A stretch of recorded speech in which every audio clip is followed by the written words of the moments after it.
Good evening and welcome. Tonight we will be going over the history and geography of Balkan in Turkmenistan. First of all, I do have a cough drop in my mouth. I got a little bit of a cough before this, so I'm treating it the old-fashioned way, and apparently you guys really love the cough drop, so you're welcome.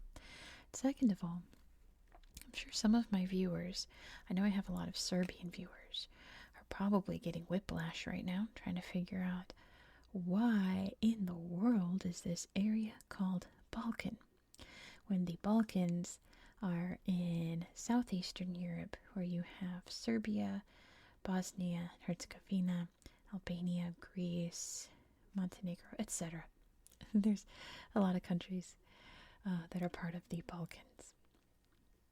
Sorry if I didn't name yours. I'm not purposefully excluding yours. I just listed the ones off the top of my head. So I looked it up because this area is nowhere near the Balkans. And it turns out that it comes from the same root word that means mountain. So the Balkans are named after the Balkan Mountains. This comes from the same root word that means mountain. What's interesting is that there really aren't that many mountains in this area. There are some mountainous areas, I guess, around the capital city. You can see it's called Balkanabet. There are some mountainy areas around here. And actually, if you look closely at my map, you can see parts that are white and parts that are dotted, little gray dots. So basically, the parts that are white are the rocky parts. And the parts that are gray, you can see here, is actually desert. This is the Karakum Desert, just a little bit branching off from the center of Turkmenistan here, which is pretty much entirely desert. Just kind of forking toward here, surrounded by all of this mountainous area. And then you have this area here, which is all lines. And this area is quite marshy and soggy and wet because it is along the Caspian Sea. You can see there. Caspian Sea, the largest inland body of water in the world.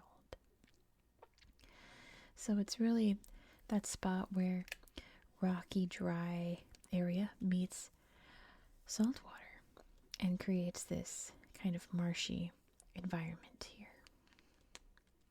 And you can see along the coast this huge lake here, which is actually technically a lagoon, but they call it a lake. This is Garabogazköl Lake, which I might be mispronouncing, trying my best. An interesting story about this lake. It's all natural. It looks like that they just kind of made a little man-made block off there, but that's all natural. Is that this body of water is much saltier than the Caspian Sea. And in the 1970s, early 1980s, they were worried that this lake was leading to the Caspian Sea getting lower. So at the time, it was the Soviets in charge. And of course, the Soviets always make very good decisions regarding the environment, which is a joke. They absolutely did not. They decided to create a man-made blockage here of this little isthmus here in the lagoon. And by 1984, they did this in 1980. By 1984, this area was completely drained of water and it was all just salt pans. So later, once the Soviet Union was no more in 1992, they said, let's open it back up and fill it back up with water because it did not affect the Caspian at all. So now it's a little lake again. Isn't that nice? Nice and salty, just like it was. And they do harvest quite a lot of salt out of this huge lagoon lake here. I showed you the capital city, Balkanabet, but probably the most important city is Turkmenbashi right here. And this is the center of Turkmenistan's oil industry. You can see some little oil wells along here and down here. This is the heart of it here, operating the Turkmen oil, which is where Turkmenistan gets most of their money to build up Ashgabat. You can see over here, I've already done my video on. And create all these luxurious buildings for absolutely nobody, just for show. Turkmenistan's a strange place. It really is like light North Korea in a way. In all of the worst ways. Let's put it that way. Interestingly, though, you can see this strip of land here, this island. This is Ogorja Ada, and it is the largest island in the Caspian Sea. And I thought, that can't be, because there's some islands up there that look really big, but it's really just because this is a long strip of land. And I don't think there's anything there now. It was used as a leper colony at one time. But yeah, that's the largest island in the Caspian Sea. Going over the history of this interesting little corner of the world. There is a cave system around here somewhere. I couldn't find it on Google Earth. That has artifacts dating from sometime between 10,000 and 5,000 BCE. So obviously people have lived here for a very, very long time. But for a good 99% of its history, this area was inhabited by nomadic herders. There are still many nomadic herders living in the area today. But back in the day, before like the 1700s, that's all that was here. It was just herders living their little everyday lives. There really wasn't any settlement anywhere in this area until the year 1717, when the Russians came by and thought this would be a good spot to set up a little military base, fighting the various wars that the Russians were fighting in this part of the world, trying to expand their territory and influence. But eventually, after that conflict, this area was abandoned and wasn't reestablished until 1869, when this city, which is now Turkmenbashi, was established as Krasnovodsk, which is a great name in my opinion. Krasnovodsk. And it wasn't long after that that the oil industry really went into full swing here and has been going gung-ho ever since. Just going at warp speed and taking oil out of the Caspian. In fact, Balkanabet, because you know that Balkan means mountain, it means oil mountain, which is a very appropriate name, isn't it? So, I don't really have much history until after the fall of the Soviet Union, but you can infer that this area was taken over by the Russians.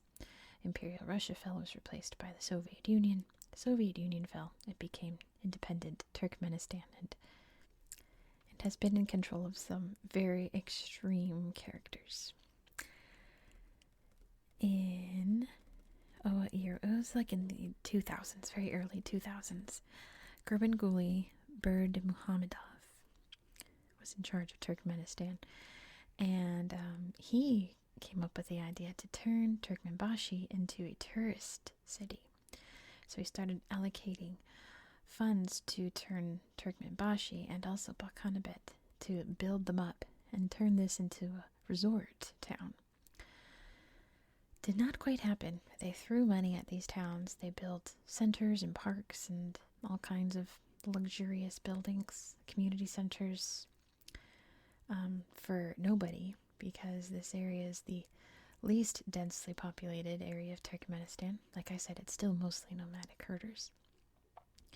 And it's just kind of been sitting there empty and abandoned like many places in Turkmenistan.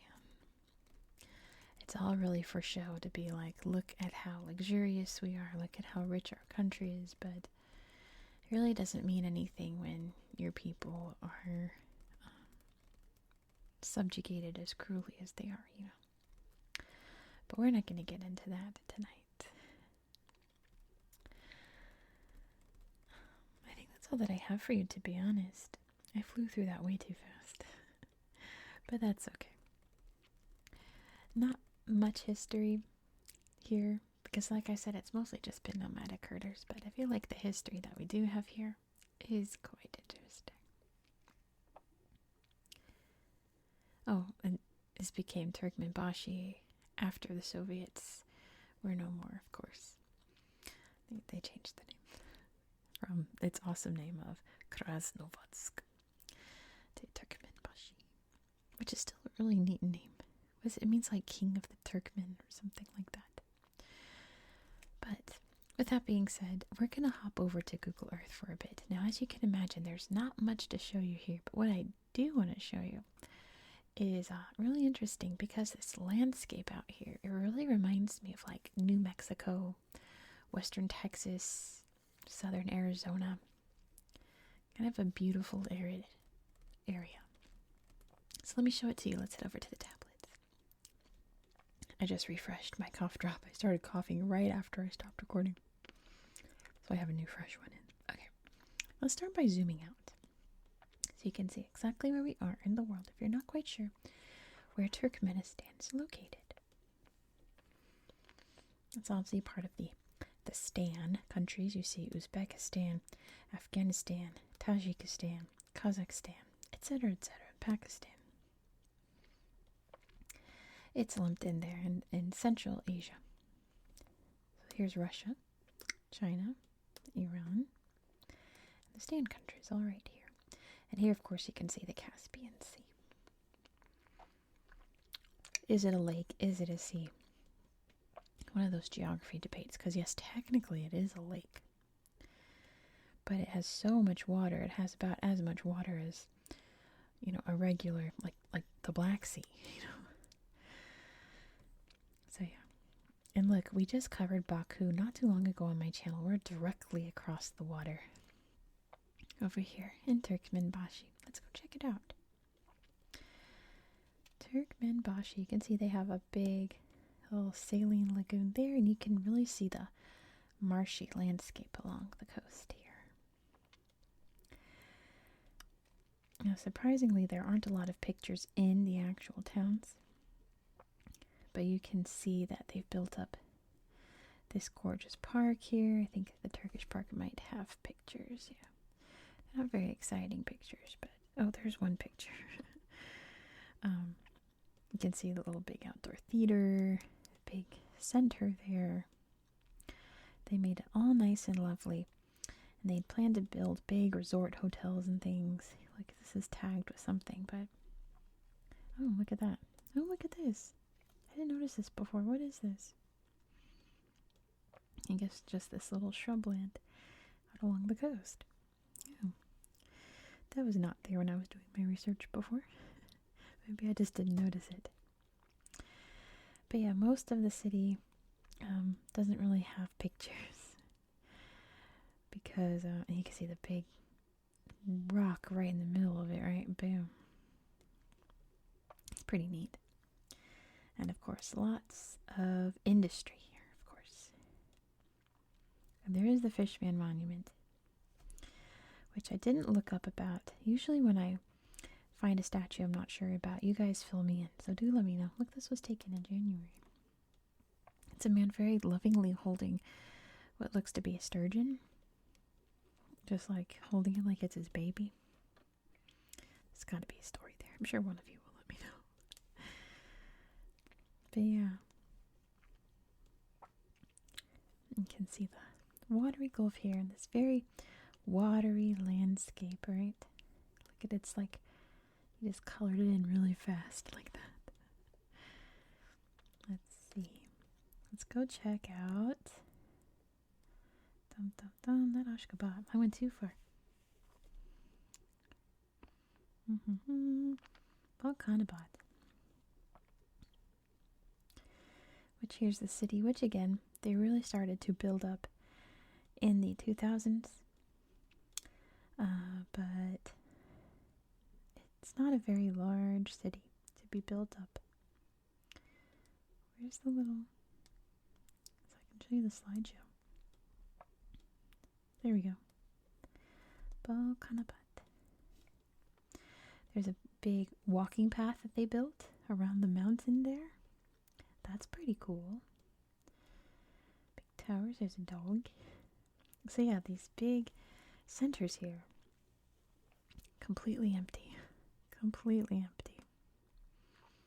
Oh, like, they don't have the rule here of all the cars having to be white, which is a rule in Ashgabat, but maybe if you have to drive to the capital, you need to have your white car. So most of the cars are white anyway. A big welcome sign there. But yeah, there's a really nice slideshow up here that really shows you this landscape. Look at this. It's very beautiful in its emptiness, right? And like I said, it's giving New Mexico, right? It's giving southwestern United States. All these beautiful formations here. And all of the shrubland. This could very well be New Mexico. It's really pretty. Look at the old twisty tree stub there. Look at that, all twisted from the wind.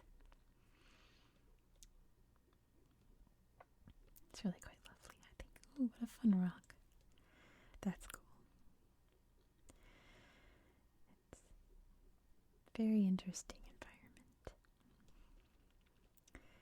You don't get a lot of pictures of the Turkmen landscape in these deserty regions. And look, you can even see the desert reaching in wherever it can, right? Let's see, I feel like there was one other slideshow I found that was interesting, but I have a feeling I'm not going to be able to find it. You can see lots of the kind of like depression areas here. Looks like it was maybe saline lakes once upon a time. And now are maybe just salt pans or just dry land. It looks like salt pan, doesn't it? Or what's left of a lake, right? Wouldn't be surprised. The Soviets drained a lot of water on purpose in places like this. So yeah, I wanted to show you the landscape here because I thought it was very beautiful, and I didn't want you guys to just write this off as, oh, it's just, sand and rocks. I think it's quite beautiful. So with that being said, I'm going to end it here. Maybe if I can find one of those slideshows. Sorry if you heard my tummy just now. This town is quite nice also. I wonder if it has a slideshow. Awaza. I haven't looked at this. I was just reading about it because it's so close to Turkmenbashi. Oh wow, they've got roller coasters. But thank you so much for watching. If you enjoyed this style of content, please consider subscribing. Next, we're going to be heading back over to Afghanistan. I warned you guys that we're going to be spending a lot of time in Afghanistan this year because they have so many regions that start with BA. And we're going to go to a region that has just tons of ancient history in particular.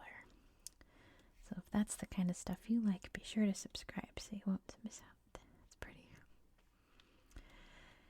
I hope that you found this video to be relaxing and educational. Look at it, it's got a water park. Oh my gosh. And I hope that you have a good